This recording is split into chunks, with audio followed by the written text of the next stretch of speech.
Welcome back, everyone. Kid here, Burn One, Shadowverse Evolved channel, as always, bringing you another deck profile. This time on Disdain Dragon for the Paragon of the Colosseum meta. This is another deck I think you should keep on the radar, especially if you're trying to compete in the Grand Showdown happening in California late September. I think this is going to be a very popular deck. It got just like two new tools, essentially, maybe 2 to 3 new tools, and like maybe some other stuff if you want to like try to fit some other cute things in the deck. But I think this deck is fairly consistent enough, popular enough, and does well into a lot of the tier 1 decks that I think this deck will come out in a decent amount of numbers. So you need to know how this deck is played or what the list kind of looks like so you can have a game plan for it. But let's just go ahead and get into the deck profile. All right, so here's the deck itself. It's honestly this almost the same thing as the last meta BP5, but I think the new tools kind of push it in the direction to be a little bit more consistent, a little bit better. It has good removal tools and ways to delay your opponent from actually winning the game, while also providing you with the opportunity to kind of close out the game with Galmieux once you get to that point. And obviously you're playing Dragon, and Forte is still a really strong busted card. So let's jump right into it. We're playing Bellringer Angel along with one of the Evo. Obviously Bellringer Angel is a really powerful card, but one of the things that this deck struggles with is an aggro matchup. So opening Bellringer Angel into the aggro matchups will feel pretty good, along with having like the extra removal with the Bellringer Angel Evo, which is going to be really good. Add some consistency too on drawing cards. Also, Bellringer Angel is not a bad target for a lot of your spells, such as Disdainful Rendering, being able to deal damage to your Bellringer Angel. So if you do remove your Bellringer Angel through a spell effect, you at least get a draw off of it along with like Disdainful Rendering's effect, which is very powerful. Next, we're playing 3 of Disciple of Disdain. Obviously, if you play the deck, this is kind of our activator. It's there to be a 1-drop activator for all of our Galmieux plays and things like that. It's just a really, really good card to get extra value throughout the game. It's not really there to deal damage, but it can get in for a swing or two occasionally. So this is a new card, Feline, White Frost Dragonute. Hopefully I said that correctly. This card is really obnoxiously powerful. I've played against it a few times already, and with it as well, it's just so annoying because it stuns one of your opponent's followers, meaning that they don't even get to untap in their next start phase, which means that like it's kind of like you remove the card and don't have to think about it for an extra turn, which gives you time to go ahead and find like removal or get in the damage needed or run in one of your own followers into it, because say they were trying to protect it by keeping it untapped or not engaged or whatever, and now you're able to actually swing into it. This is kind of like our version or Dragon's version of Swordsman, but I feel like it's a little bit stronger because it also has an overflow effect, which is really powerful. It lets you search for White Frost Whisper and put it into your EX area. So this is one of the few ways you can actually shuffle your deck as well. So if you put something important to the bottom of your deck and you need it to hopefully have a better chance of drawing it, this can let you, shuffle your deck so you have a chance to get those cards that are stuck on the bottom of your deck. Dragon doesn't have a lot of tools that necessarily like search the deck, so that you don't get a lot of shuffling with Dragon. This is one of the few ways. I'm going to go ahead and talk about the spell, which is really powerful. White Frost Whisper here we play as a 2 of. I could see this being moved up to a 3 of as well if you find something else wanting to cut, because this card is very powerful. Obviously, if Overflow is active, it only costs 1, but this combos very well with Villain, White Frost Dragonute. So you select an engaged enemy follower on the field and you destroy it, and if you happen to have the follower as well, you get to deal 2 damage to this selected follower's leader. So this helps close out games by doing a little bit extra push damage there, because you do get a lot of like extra pings in of 3 and 2 here and there, which is enough to like help close out the game on some of those big swing turns, which is really good, while also being like a 1 cost essentially removal for any big target you don't want to deal with that is targetable. And in the early game too, say like your opponent swings in with Fairy Dragon, for example, this is a very good answer for in the following turn. Yes, you're going to have to take like 2 to 3 damage from the Fairy Dragon, but at least now you have a very clean answer that will cost like 2 play points to remove, which feels good. And if your opponent by mistake engages their Fairy Dragon without swinging with it first, going back to you, if you go second, this is an easy pay to remove the Fairy Dragon, and now they're kind of set behind playing into Forest, which is pretty big. This card is a pain in the butt because a lot of times too, you'll be in situations where Maybe you want to engage a follower, but you have to consider the fact that if you engage a follower, you open yourself up to White Frost Whispers just blowing you out in some instances. So it can make your opponent's decision making very, very annoying. Disdainful Rendering, I mean, this is another tool, another removal tool that also helps with all the Disdain package stuff. I don't really think I have to talk about this too much. You deal damage to one of your followers, and then you can deal 3 damage to another follower, which is pretty big. And it helps engage, like turn on all your Disdain stuff, getting you extra draws, letting Galmieux evolve for free, things like that. It's just really, really important for the deck. All right, we have a lot of one-drop followers. Fina, Dynamite, Daredevil still here. It also still works as removal if your opponent plays a one-drop on their turn. When they go second, you can curve out on this and just pop their one-drop. Or if you need to find like your one-drop activators or like a Bellringer Angel or something like that, or even a Feline White Frost Dragon, it'll get you. You'll be able to get it, and then have a target for your Disdainful Rendering, things like that, or for your Total Domination as well. Just be able to have a target on the board that only costs 1, or add extra 1-drops to your hand, so later in the game you can go ahead and combo off with those 1-drops. Is really, really good. So even if you have no target for Fina to pop one of your opponent's 1-drop followers, you at least can get a 1-drop follower from your deck. Usually it doesn't whiff too often, hopefully, but it can help you find the 1-drop you might need. Servant Disdain, very powerful card. If Overflow is active, you can deal damage to a follower, and then when this takes damage as well, you get to draw a card and just go from there. This is kind of your way you're going to get more resources to hand, other than the other card we'll be talking about later. Apostle of Disdain is another way we do get hand this way, but this is going to be your main engine to like get extra draws. Your hand size does dwindle a little bit sometimes depending on the matchup, but this is one of the biggest ways to kind of get the cards to get back into the game. Dragon Oracle, I mean, cards busted, we already know that. Ramping is really good in this game, so obviously we play it as a 3-of. Total Domination is one of our big tools for Galmieux, along with like controlling the board. You select a fall on your field, deal it 2 damage, and then each enemy fall on the field. Then if Galmieux of Omen and Disdain is on the field, you deal 2 damage to each enemy far on the field. So this kind of comes in for the 4 damage here, which is really, really big. It's really, really powerful. If you know how John works, this is a really good card. Early game and late game, this is not a bad card. So like, for example, if you have Bellringer Angel out and you've already evoed it or whatever, and your opponent has a wide board with low health, you can just go ahead and Total Domination your Bellringer Angel, popping Bellringer Angel, giving you a draw while also dealing 2 damage to your opponent's board, removing a couple of their followers for those low to the ground aggro decks. This is a good answer for those. And obviously comboing with Galmieux is really important. I talked about it before, but I'll talk about it again. White Frost Whisper is just such a powerful card, such a great control tool, and it makes your opponent have to really think about how they engage their followers. Honestly, it's the best part. Apostle of Disdain. This is kind of like not only an aggro engine, because whenever this follower takes ability damage, you get +1 attack and storm. So a lot of times you get to swing in for 3 or more damage immediately. But if you evo it, you get to discard a card, look at top 5, and add 2 Omen cards to your hand. Hopefully you hit. A lot of the times you do hit 2. I've had some games where you hit 0 or hit 1, and hitting 0 feels absolutely miserable. Sometimes I'm like, how the heck did this even happen?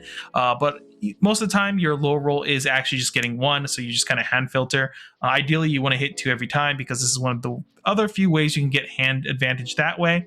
And then it still has the same ability where if it takes damage, you get Storm. So after you evo it, you're usually storming in for 4 to 5 damage on the turn. This does come out if you have like a way to enable this already on the board or in your hand, or have the play points to do that. Surprisingly, this does get in for a lot of damage here and there, which is pretty big. It's a really annoying card to honestly deal with for your opponent too, because if you don't actually deal damage to this card, it's at 5 health, which means it can't be surefired. And if they do it on your turn, you're just giving it more power and storm. But the storm at that point doesn't really matter if you're passing turn, obviously. But giving it extra power here or there, and if they still actually can't remove it, it's pretty big for you. That like never happens, but if it does, I mean, it could happen. We run 2 of the Evo. Badb Catha is another card here that I think helps this deck a lot, and it's just a really powerful utility card for the deck.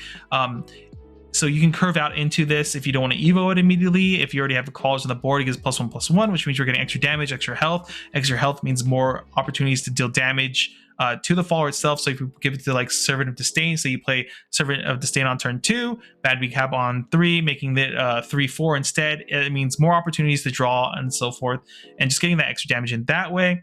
It also provides a heal and also lets you top check 3 and like rearrange and so forth, and then put any number on the bottom as well, which means that you'll know what you're going to be hitting if you do like combo it with Apostle of Disdain, which is kind of nice, honestly. But the big thing is we play one of the Evo. On the Evo side, it has things that also help us a lot. So one, we can engage all our enemy followers, where if our opponent is trying to play around any of our like our 2-drop removal there, or you can just like force engage their entire board, run followers in to clean up the board, or you use your spells to just kind of pop the board that way. I've had that happen to me a couple times. It's quite annoying when I'm trying to literally play around White Frost Whisper. They Badb Catha Evo, and then remove like my big guy that I was hoping to swing in with next turn to kind of close out the game. The other part of this that's really nice too is that it's kind of like on game plan. On Evo, we can deal 2 extra damage and push damage that way, as well as the last one, it does provide technically a draw up the top card of your deck into your EX area, which is nice. That one's probably the one that's least used, but it's a nice option when you get down to low hand size and you do top deck this. At least you can go into something and hopefully find something, because you can top check 3, kind of find the card you want, and then put that card into your EX area on Evo, so you can use that card. Maybe you find a Forte or something, and the Forte's damage can win the game without Evoing. Draconier Knuckle Dragon, this card is just the better version for this deck instead of Dragon Warrior. I think this is better than Dragon Warrior in general anyway, but this card is already synergizes so well with the deck because we do play 2 of the Evo. What's really nice about this card is that a lot of the times you will be doing the 4 damage instead of 2 damage, so it's just a better Dragon Warrior. But what's so nice about this card is actually the Draconic Weapon, oh my god, I can't say it, token that you do get can give extra health to your followers, and because you're playing Disdain, extra health to some of your followers means extra draws, extra damage, extra everything essentially. Also, the fact that you could Evo this, deal 2 damage something, and then make it a 4/5, making it that much harder to remove for your opponent, or even just like swinging into their 4/4, leaving you with a 4/1 is quite annoying for your opponent, because you didn't really invest extra cards to do that, which is very nice.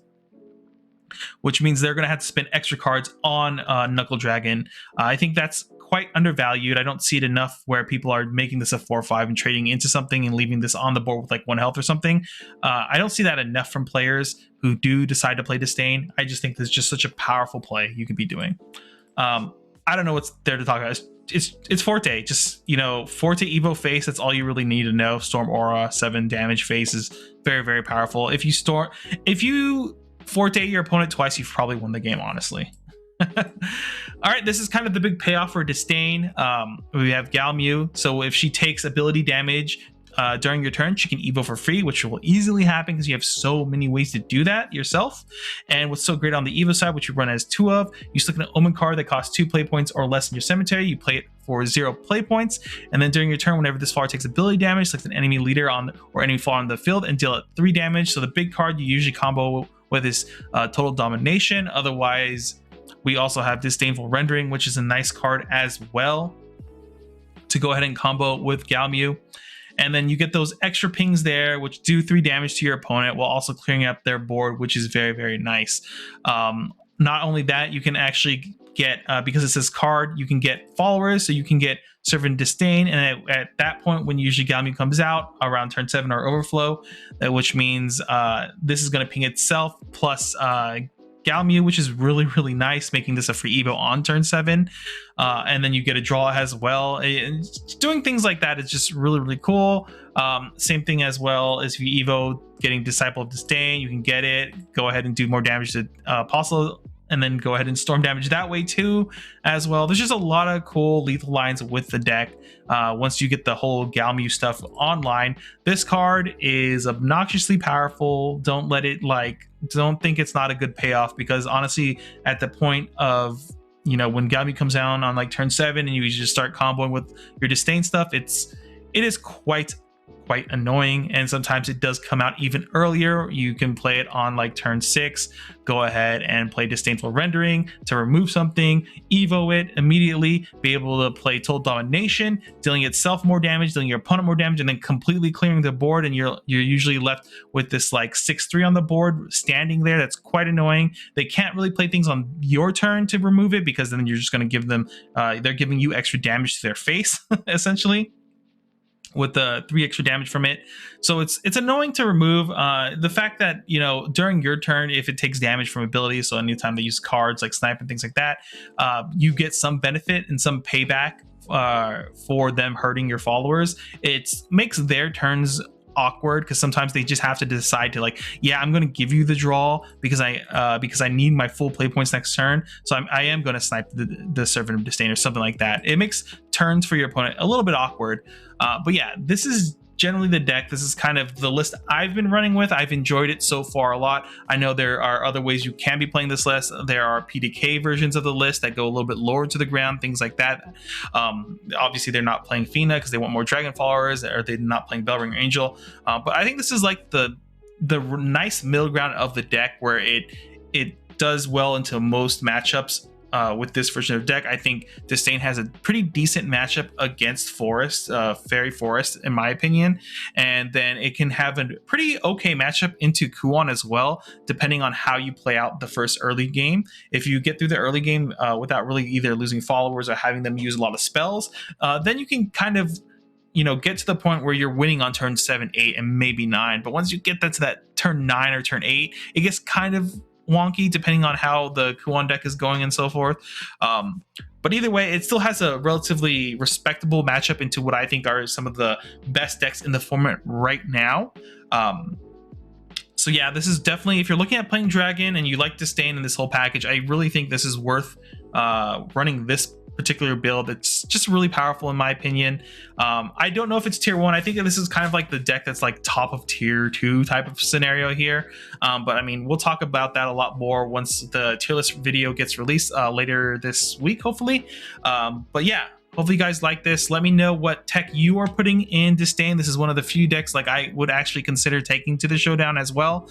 So let me know what you guys are doing with the list. I'm always curious what spicy tech people are coming up with out there. I know there are some cool cards that could be played in this list. I've heard some rumblings around there. So let me know what you're doing.